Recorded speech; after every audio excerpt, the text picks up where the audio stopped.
Hello बच्चों, कैसे हैं सब। मैं आपका कैलाश सर स्वागत करता हूं आपका हमारे यूट्यूब चैनल प्रिपरेशन मंत्रा में, जहां आज की क्लास में भी हम areas of parallelogram and triangles के आगे का कॉन्सेप्ट डिस्कस करेंगे बच्चों। राइट, प्रीवियस वीडियोस में हमने areas of parallelograms and triangles के कुछ कॉन्सेप्ट देखे हैं, तो अगर आपने अब तक हमारा वो वाला वीडियो नहीं देखा है तो उन सारे वीडियोस को जरूर चेकआउट करें। उससे क्या होंगी, कॉन्सेप्ट और क्लियर होंगी। राइट, चीजें और अच्छे से समझ में आएंगी बच्चों। राइट, चलो बहुत बढ़िया। तो देर ना करते हुए आज की क्लास बच्चों हम लोग शुरू करते हैं। तो देखो बच्चों, आज का हमारा जो कॉन्सेप्ट है वो कहता है कि triangles on the same base and between the same parallels are equal in area. देखो, हम लोग पैरेललोग्राम के लिए भी पढ़े थे बच्चों कि parallelogram on the same base and between the same parallels are equal in area. Right, उसी तरीके से ट्रायंगल भी ना अगर सेम बेस पे है और सेम पैरेलल लाइन के बीच में है तो ट्रायंगल का भी एरिया क्या होता है बच्चों, सेम होता है। राइट, ये तो कॉन्सेप्ट हो गया। प्रूफ क्या है इसका बच्चों, चलो समझते हैं इसका प्रूफ क्या है। तो इसका प्रूफ समझने के लिए तो सबसे पहले हम लोग दो पैरेलल लाइन ड्रॉ करते हैं। राइट, एक लाइन पे एक बेस लेते हैं। अब देखो बच्चों, सेम पैरेलल्स के बीच में होने का क्या मतलब होता है। सबसे पहले समझते हैं कि सेम बेस पे होने का क्या मतलब होता है। कि देखो, दो ट्रायंगल जो है उसका बेस क्या होगा, सेम होगा, मतलब दोनों जो है वो ए बी पे ही होगा। तो देखो, यहां से हम लोग एक ट्रायंगल ड्रॉ करते हैं।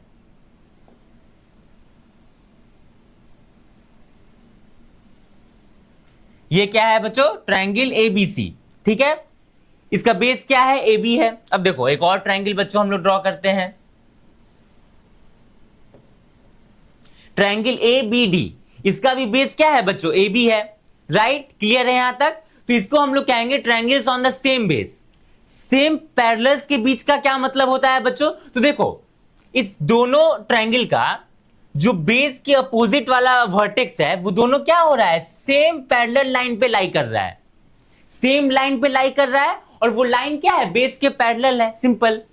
राइट, ये लाइन क्या है, इस लाइन के पैरेलल है बच्चों। क्लियर है यहां तक। तो ऐसे ही ट्रायंगल को बच्चों हम लोग बोलते हैं कि triangle on the same base and between the same parallels. Okay, अब कह रहा है कि इस टाइप के जो ट्रायंगल्स होते हैं उनका एरिया क्या होता है, सेम होता है, मतलब इक्वल होता है। राइट, चलो बहुत बढ़िया। इसको हम लोग प्रूफ कैसे करेंगे, कॉन्सेप्ट तो समझ में आ गया। तो देखो बच्चों, इसको हम लोग प्रूफ कैसे करेंगे कि हम लोग पहले दोनों ट्रायंगल का एरिया निकालेंगे। राइट, चलो देखो, area of triangle A B C कितना हो जाएगा बच्चों, 1/2 इंटू बेस कितना है बच्चों हमारा, ए बी इंटू। अब देखो हाइट कितना होगा, तो ए बी सी का अगर हाइट निकालना है तो इससे हम लोगों को क्या करना पड़ेगा, एक परपेंडिकुलर ड्रॉ करना पड़ेगा। राइट, परपेंडिकुलर सी ई ले लेते हैं। राइट, तो इसका हाइट कितना हो गया बच्चों, सी ई। चलो बहुत बढ़िया। अब हम लोग आते हैं बच्चों एरिया ऑफ ट्रायंगल एबीडी पे। इसका एरिया कितना हो जाएगा, अगेन 1/2 इंटू बेस। बेस इसका भी ए बी है इंटू। अब देखो, इसका हाइट कितना हो जाएगा बच्चों, तो इसके हाइट के लिए हम लोग यहां से एक परपेंडिकुलर ड्रॉ करेंगे। राइट, इसको हम लोग नाम दे देते हैं डी एफ। ओके, चलो तो ये हो जाएगा डी एफ। तो ट्रायंगल एबीसी का एरिया क्या हो गया बच्चों, 1/2 into A B into C. Triangle ABD का एरिया क्या हो गया बच्चों, 1/2 into A B into D F. चलो बहुत बढ़िया। अब अगर इन दोनों का एरिया हमें इक्वल करना है, अगर इक्वल होगा तो देखो 1/2 तो सेम है, ए बी भी सेम है, सी और डी एफ अगर ये दोनों को हम लोग इक्वल प्रूफ कर देते हैं, मतलब इन दोनों का एरिया क्या हो जाएगा, इक्वल हो जाएगा। चलो बहुत बढ़िया। प्रूफ हम लोग करेंगे कैसे, तो हम लोग देखो बच्चों इसको इस तरीके से प्रूफ करेंगे, समझते हैं। हम लोग देखेंगे quadrilateral C D F E में, सी डी एफ ई। देखो quadrilateral C D F E में सी डी जो है बच्चों वो ई एफ के पैरेलल है। हाँ है, कैसे है, तो कंस्ट्रक्शन ही था ऐसा, यही हमें दिया हुआ है कि ये जो दोनों ट्रायंगल है वो सेम पैरेलल लाइन के बीच में है, मतलब ये लाइन इस लाइन के पैरेलल है, मतलब CD जो है वो EF के पैरेलल होगा बच्चों। क्लियर है यहां तक बातें, चलो बहुत बढ़िया। ऑल्सो बच्चों C जो है वो DF के पैरेलल होगा, C जो है वो DF के पैरेलल होगा। अब तुम कहोगे अरे ये कैसे हो गया, सी और डी एफ कैसे पैरेलल हो गया? तो देखो बच्चों, ये कितना है बच्चों? Right angle triangle, sorry right angle triangle नहीं, ये है राइट एंगल, और ये भी है बच्चों राइट एंगल, राइट, दोनों 90 डिग्री है। और हम लोग देख सकते हैं बच्चों कि सी और डी एफ लाइन है, दो लाइन है, और उसका जो कॉरेस्पॉन्डिंग एंगल है सीई और डीएफ को, जब ये वाला लाइन, कौन सा लाइन, लाइन ए बी जो है वो क्या कर रहा है, ट्रांसवर्सल का काम कर रहा है बच्चों यहां, राइट। तो इसका अगर हम लोग डायग्राम देखें तो कुछ इस तरीके से है। अलग से अगर इसको हम लोग बनाते हैं तो क्या इसको हम लोग इस तरीके से बना सकते हैं बच्चों? देखो, ये पॉइंट सी है, ये पॉइंट डी है, ये पॉइंट ई है, ये पॉइंट एफ है, राइट। अब देखो, ये दो लाइन है और ये क्या है, कॉरेस्पॉन्डिंग एंगल है, और दोनों क्या है बच्चों, 90 डिग्री है। ध्यान से देखो, मैंने क्या किया कि इस पॉइंट को, सिर्फ इतने दूर को यहां पे अलग से ड्रॉ किया है, राइट। सी और डी एफ दो लाइन है। अब ये इंटरसेक्टिंग लाइन है कि पैरेलल लाइन है, ये हम लोग कैसे पता कर सकते हैं?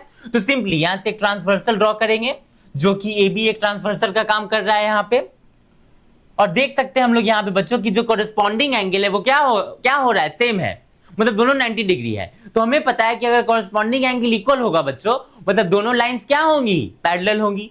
क्लियर है बच्चों यहां तक? इसी वजह से सी और डी एफ जो है वो क्या हो गया बच्चों, पैरेलल हो गया। चलो बहुत बढ़िया, सी और डी एफ पैरेलल कैसे हो गया ये हम लोग समझ में आ गया। रीजन में हम लोग सिंपली लिख सकते हैं corresponding angles are equal, okay, और उससे ज्यादा कुछ हमें एक्सप्लेन नहीं करना है, ठीक है। और इसका तो रीजन होगा कि ये गिवन ही है हम लोग को। चलो बहुत बढ़िया बच्चों। अब देखो बच्चों, अपोजिट साइड क्या हो गया, इस क्वाड्रिलेटरल का जो अपोजिट साइड है, दोनों अपोजिट साइड वो क्या हो गया, पैरेलल हो गया। मतलब कि सी डी एफ ई जो है वो क्या हो गया, एक पैरेललोग्राम हो गया बच्चों। अब since C D F E एक पैरेललोग्राम है, मतलब कि सी जो है वो किसके इक्वल हो जाएगा बच्चों, डी एफ के। क्यों भाई? क्योंकि opposite side of parallelogram are equal. तो यहां से हम लोग देख सकते हैं बच्चों कि सी और डी एफ क्या हो गया, इक्वल हो गया। मतलब area of triangle ABC is equal to area of triangle ABD हो गया बच्चों। यही हमें प्रूव करना था, यही तो हमारा कॉन्सेप्ट कह रहा था ना, कि अगर दो ट्रायंगल है, सेम बेस पे है और सेम पैरेलल लाइंस के बीच में है, तो उन दोनों का एरिया क्या होगा बच्चों, सेम होगा, राइट। तो ये था हमारा कॉन्सेप्ट और ये था उसका प्रूफ, राइट। क्लियर है बच्चों? इसको बहुत अच्छे से लिखा हुआ नहीं है ये हम यहाँ पे हमारा मेन फोकस है कॉन्सेप्ट को समझना, ओके। लिखना कैसे है ये बच्चों हमें बहुत जगह मिल जाएगा, राइट। सबसे अच्छा जो सोर्स है वो बुक है, आर.एस. अग्रवाल हो गया, या फिर कोई एनसीईआरटी में भी, सारे बुक्स में हो सकता है कि थोड़ा थोड़ा चीज अलग हो, लेकिन कोर जो मेथड होता है, क्योंकि देखो इस चीज को प्रूव करने का ना बच्चों दो तीन तरीका हो सकता है, राइट। दो तीन लोग अलग अलग तरीके से प्रूव कर सकते हैं, लेकिन जो कोर कॉन्सेप्ट है वो यही रहता है कि ये पैरेलल लाइन है और ये सेम बेस है। तो कोर कॉन्सेप्ट यही है हमारा कि देखो बेस तो सेम है ए बी, बस इसका हाइट कैसे इक्वल करना है, राइट। तो हमने हाइट इस तरीके से इक्वल प्रूफ किया है, राइट। लिखते कैसे हैं ये बुक में अवेलेबल है हम लोग को, right. Step by step construction क्या होगा, जो भी स्टेप्स होते हैं वो वहां पे गिवन होते हैं। यहां पे हमें मेन फोकस करना है समझने पे कि कॉन्सेप्ट हम लोग समझे, राइट। और उसको फिर खुद से तुमको बनाना भी है कॉपी पे, स्टेप बाय स्टेप, तभी ये कॉन्सेप्ट क्या होगा, अच्छे से दिमाग में सेव होगा। कॉन्सेप्ट को तो सेव करना ही है, साथ में उसके प्रूफ को भी सेव हम लोग को करना है। प्रूफ एक बार अच्छे से समझ में आ जाता है ना बच्चों, तो कॉन्सेप्ट भी जो है वो ज्यादा दिन तक दिमाग में रहता है, राइट। क्लियर है यहां तक बच्चों? चलो बहुत बढ़िया। तो इसको अच्छे से समझ लो, सब लोग लिख लो। मिलते हैं अब हम लोग नेक्स्ट वीडियो में। तब तक के लिए अगर आप हमारे चैनल पे न्यू है तो चैनल को सब्सक्राइब कर ले, वीडियो को लाइक कर ले और अपने दोस्तों के साथ ज्यादा से ज्यादा शेयर करें। Thank you.